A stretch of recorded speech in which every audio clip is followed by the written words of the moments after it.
لقد كفر الذين قالوا إن الله هو المسيح ابن مريم وقال المسيح يا بني إسرائيل اعبدوا الله ربي وربكم إنه من يشرك بالله فقد حرم الله عليه الجنة ومأواه النار وما للظالمين من أنصار.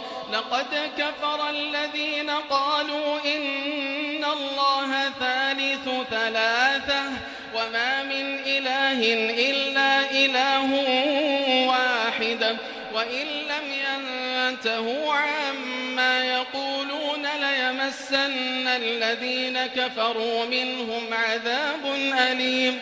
أفلا يتوبون إلى الله ويستغفرونه والله غفور رحيم.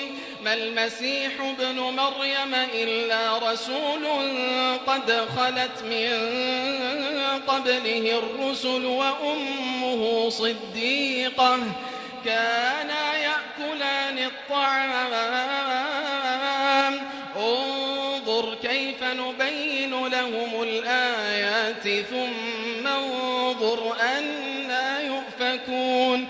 قل أتعبدون من دون الله ما لا يملك لكم ضرا ولا نفعا والله هو السميع العليم.